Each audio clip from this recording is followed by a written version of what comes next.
Right, time to turn our attentions and to this back panel, which comes all pre-drilled with these little slots and holes here.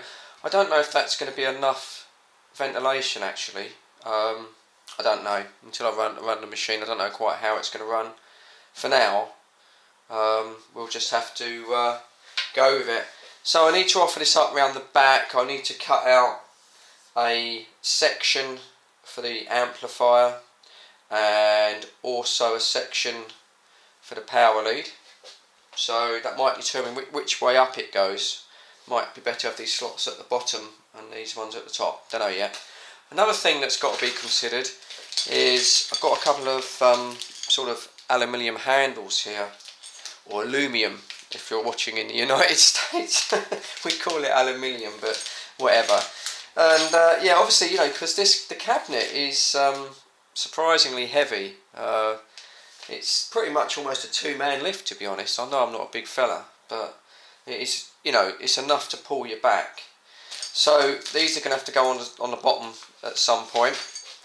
And another little thing I picked up, this is a bit just related to the construction, was just one of these little drill chucks. My little sort of battery drill is quite sort of big really for getting into small areas, and now I've got the cabinet mostly constructed. Just picked up this little chuck here that fits into my little tiny electric screwdriver. I mean, incredibly cheap. I think this was about £1.23 delivered or something from China, and it's not up, you know, it's not going to be up to anything major, but just for doing little pilot holes, it's almost like a little bradawl.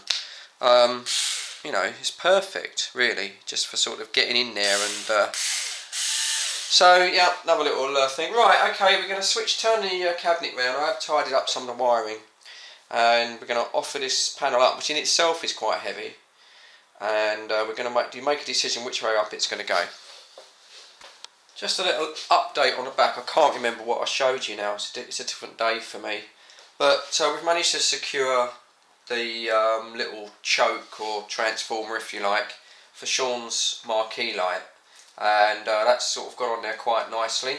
And what I've done is I've sort of temporarily just took this little chop block connector just to give myself a 12 volt outlet. And as I mentioned earlier, we've now got this running on 12 volts. Yeah, it seems to be a bit more responsive, got a bit more kick on the speakers, but it has introduced that hum that I spoke about before, which I was pre-warned. So the only wires really we've got left hanging out is these LEDs and the start-stop button. Now I did say, well I have actually, I've ordered a sort of push-in, push-out start-stop button, which I'm going to fit into the back of the door, probably somewhere there maybe.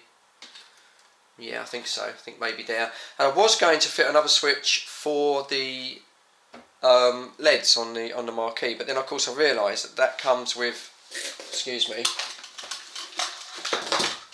Sean provided that with a rather smart little you know, remote control, so I don't really need to do that. So just get some Velcro pads and that can just stick on the back. Don't know, so the Marquee's very nice, it looks quite good, but I think, you know, when you're playing it long term you'll probably switch it off because it might be a little bit distracting, but it's all part of the sort of, you know, the kind of schmutz when you start it up and people look at it. Right, anyway, so things I've got to consider on the back here. Well, the door's going to open this way, but obviously we can tuck those in for now. I've got the power lead that's coming through here with the on-off switch, so I'm going to need to cut an aperture for that. And I've got the amplifier here, so I've got to cut an aperture for that. So I really want to put it this way if I can, but I'm not sure. Let's have a look. Yeah, I think that might work actually, looking at it. So if that goes there, that means the amp can cut out there. I don't really want to cut into these, but I don't think I need to.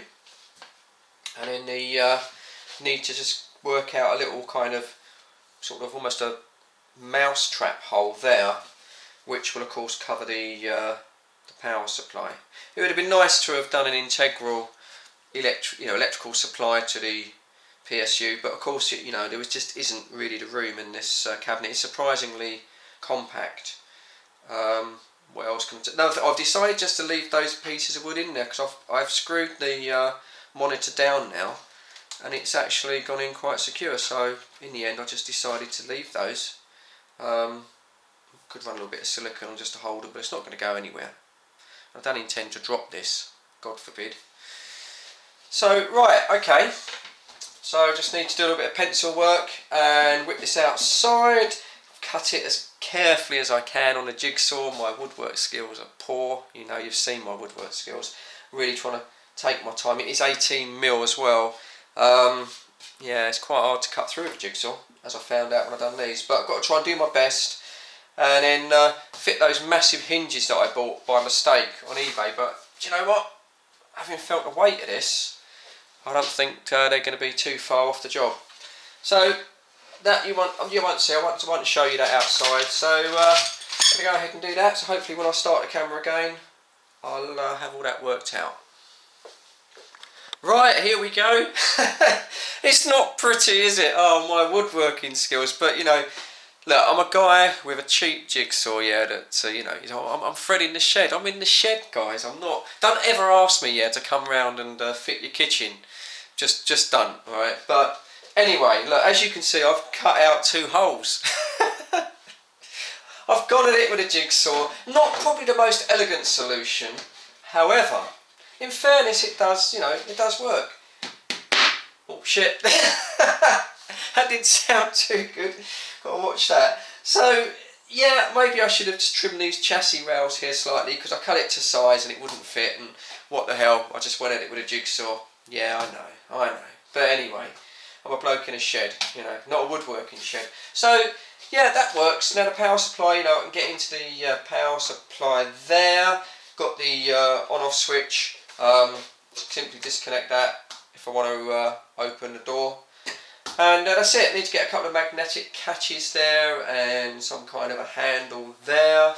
And I've got these massive great hinges that you would probably hang doors on the Titanic that are completely overkill.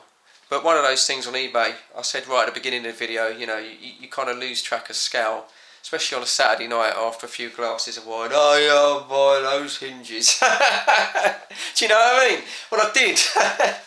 But in fairness, they are pretty heavy duty, but it is quite a heavy door anyway. So, well, there you go. So I'm going to sort of, crack on. I won't get it done today, but I will crack on and get the hinges fitted and try and get it all balanced and get it all nice and done. But yeah, I'm fairly pleased with that. It's not brilliant, but it's getting the job done. We're getting there. I'm getting there. So these are these hinges I got from China. Do you know, I can't believe that I think these were by it now about £3 delivered. Do you know what? They're actually really nice. I mean, I thought they'd be really cheap and sort of quite lightweight, what my dad would have called monkey metal. But do you know, they're actually really nice. They're certainly heavy duty.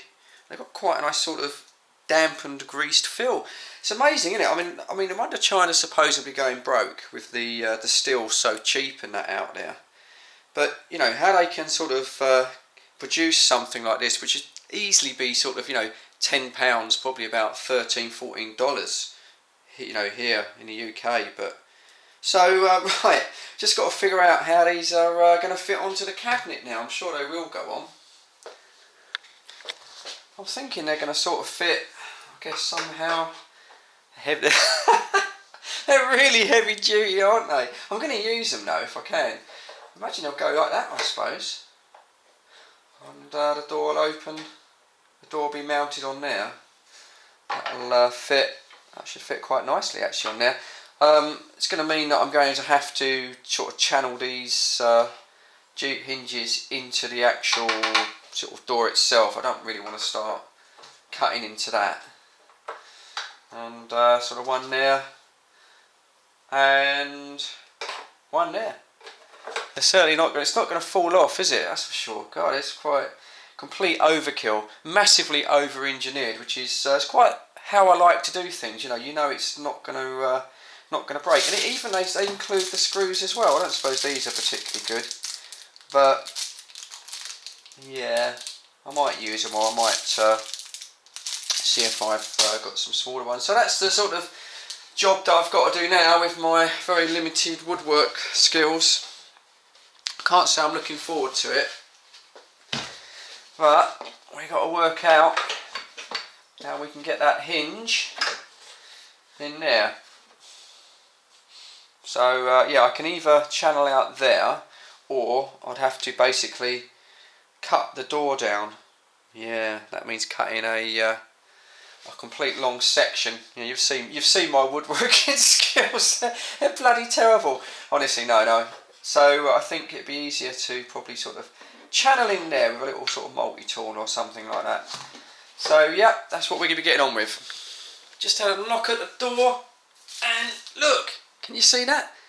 The graphics pack has turned up. Oh, fantastic. So in this tube here is all the vinyl adhesive graphics that are going to go on the side, on the marquee and on the control panel. Ended up spending, I think it was around about UK £35, so what's that, $42, something like that. Quite pleased with that if they're good enough quality. I'm a little bit critical when it comes down to printing, because I say when I left school, that was my job, was in a silkscreen printers, and we used to do vinyl sort of stickers that went on the side of bus shelters and things, and so I'm hoping these will be inkjet printed, of course, not silk screened. So yeah, I'm hoping these are going to be really good, and I'm quite excited about it. It's bad, isn't it? A middle-aged man getting quite excited about some stickers, but I actually quite am. It's just going to make so much difference to the bar cut, you know, the cabinet itself once they're sort of stuck on. But before I can crack into this and show you the artwork, I need to get on and do the awful woodworking bodge for get this door fitted. So that's what I've got to do first. That will be coming up a little bit later. Stay tuned, guys. It's going to be good. But for now, right, let's go and get this job done. Right, after some bodging, I can't say cutting because it's bodging. Yeah, basically we've just cut a couple of slots in there, so the hinges now just fit, hopefully, just in there and there. So in theory, with a little bit of adjustment, that should work. Well, yeah, I know. Like I say, you've seen my woodworking skills. Well, that's the idea anyway. What is something that's a little bit odd? As you can see, I'm just trying to line the door up now, and I've just realised that the back panel is made at an angle. I suppose it's maybe part of the design, but can you see the gap there? So that's going to make everything a lot more complicated, and it also means that by putting the door on the back, when that swings open, I'm going to have to obviously raise the unit off the table slightly, because the bottom of the door will drag onto the surface. So I was going to put some rubber feet on the bottom of the unit, but I think I'm going to have to put some quite substantial ones now to make up for the door there. So that's a little bit tricky. One of those things that I didn't realise. I just imagined that was straight, but obviously it's cut at an angle. I can't. Yeah, I mean it's square to the table there, and it's quite clearly at an angle. Oh dear, didn't realise that. Oh well, just a little bit of information there. If you buy one of these carcasses, just be aware that it's slightly sort of leaning back a little bit. Never mind, have a little problem, we'll get around it. Even with my very basic, horrible woodworking skills, we'll just have to try and work around it. Well, I'm very pleased to say, or no, actually no, I'm very relieved to say that those super Titanic hinges are now fixed.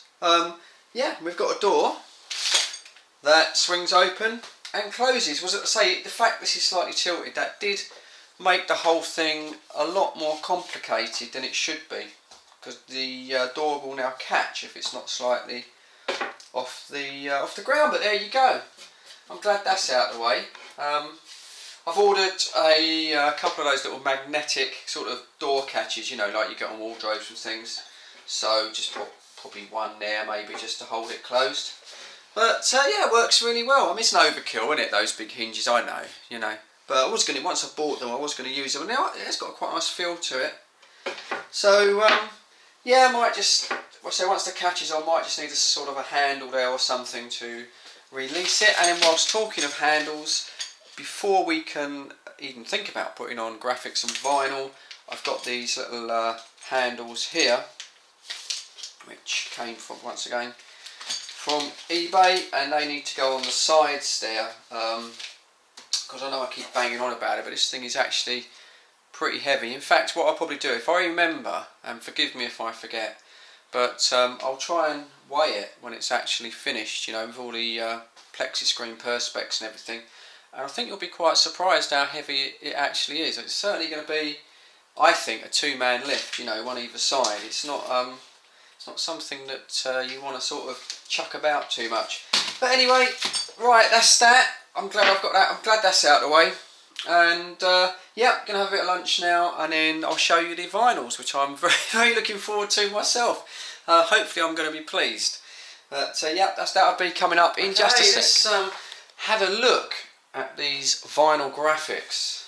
So I haven't actually opened it, I've just taken the tape off. Try and do this very carefully. Ooh, have a little sniff. That smell of adhesive vinyl, you never kind of lose that, although it doesn't quite smell the same without the silk screen ink that I used to use. Right, carefully, really don't want to damage these. Oh, they're quite in there, quite tight. Okay, this one, there we go. Wow, oh wow, hey, well straight away, look, I can see these two, what are they, they're TIE fighters, aren't they? I can see that straight away that is oh wow, look at that, can you see that coming out of there? Look at the quality of that. Oh, that is amazing. Really. Oh, look at, I'll tell you what, right, this is just going to be the finishing touch on that arcade machine. Oh, I looks like I might have an address there. You don't need to know where I live. I love you all dearly, but I don't really want you like knocking on the door. Yeah. Oh, fantastic. Okay, that's just the invoicing there. Put that to one side. So, what do we have? Well, let's try and pull these gently out. Now, I'll check that I get this on camera. So this is going to go on the control panel. This will be where the buttons are. So you have the dark side. Sorry, I'm shouting in the camera. You have the dark side there and the light side. Oh, look at that, look. And then you've got the clash of the lightsabers there in the Yoda up there as well. Anakin and oh, look. Fantastic, look at that. Now the Emperor's up, he's right up there on the dark side as well. So that looks absolutely superb, you know, well pleased with that. So that's that one. And then we have the Marquee, which I'm going to need to cut down. So this is what's going to be backlit on Sean's light. Now this was supposed to be 50 by 20, I suppose it is. Looks a bit bigger than that, to be honest. So we'll check on that, just while we're there. And 50, yeah, 50 by 20. Looks kind of big, doesn't it? But I suppose once you get it up to the machine, you get the sheet of perspex behind it. Check it out. So that will be backlit. That's amazing, isn't it? I tell you, I'm really excited. Oh, I think it's fantastic. Oh, that, I can imagine when that's actually done, that is going to look absolutely superb. And then we've got the sides themselves. Now I think these were about £26 for two, which is, I tell you, it is honestly, it's cheap. When we were actually doing this by hand, silkscreen printing it, you wouldn't go anywhere near it for £26, and that was like £90. Not. So this is the main side panel here. See if I can get. Oh, check this out. Look at that. Hey, how cool is that? Can I get it on camera? Look at that. So we've obviously got two of those. Oh, absolutely made up. So that is completely fantastic in my opinion. An X-Wing fighter there, you've got a Death Star, little TIE fighter, you've got Darth Vader in the background. And of course this one is exactly the same, but it's a mirror image, so it will go on the obviously the other side. Oh, look at that, look. So there you go. What do you think, guys? It's just the eye candy, isn't it? It's just the candy that sort of, you know, makes it. Check it out. So the vinyl itself is actually, yeah, it's really nice and thick. It's not fast cal that we used to use, because I've said, okay, yeah, it's a premium. It just says premium grade. Premium grade printing film. It's an LG as well, so it's a branded film. It feels very, very nice quality. So what I shall do is I'll try and put up the company logo on the screen. So there we go. Just got a little this sort of like smooth out and everything else.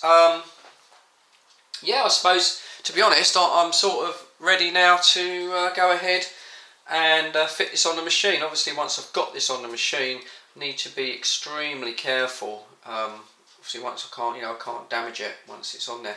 But there you go. I'm made up. I'm absolutely well pleased with that. That's beautiful, isn't it? There you go. So that's going to be the theme of the arcade machine. And yeah, I think we'll try and don't know if I'll get it done today, but I think we'll try and get some of those actually on the cabinet. Got to let them dry. Now I used to do this, as I say, it was one of the things we used to do. There's two ways you can put this sort of vinyl. You can stick it to it. Obviously this is a permanent adhesive, so once you've stuck it down, you will damage it if you move it. So you can just sort of roll it on and kind of sort of put it down, and what will happen is you'll get air bubbles. So you can then go with a pin, and you can spot it with a pin and then roll it out. But the method I'm going to use, what I'm going to try and use, is what we used to do when we used to do sort of fast cals and sort of display fronts and things like that. And that will be to actually wet the back of the vinyl, the adhesive, and also wet the cabinet itself. I'm going to use a solution of water, and then just with a slight hint of washing up liquid. The detergent in the washing up liquid breaks down the surface quality of the water. It breaks the surface tension, and it just helps it disperse. And then what I should do is you sort of lay the actual vinyl on wet, and then you squeegee the water out, and hopefully what happens is the water takes out the air. And then you have to be very careful. You have to leave it. Probably takes 24 hours, maybe more on a big one, for the water to evaporate in a warm room. And then you can go around, you can spot it. The only problem really you got is pieces of grit and things that get underneath it. But that's what we used to do. So that's what I'm going to try and do. But I say whether I'll get that done today. But there you go. There's the final. I am very, very pleased with that, and I will leave links and everything on the video. Alright, cheers guys.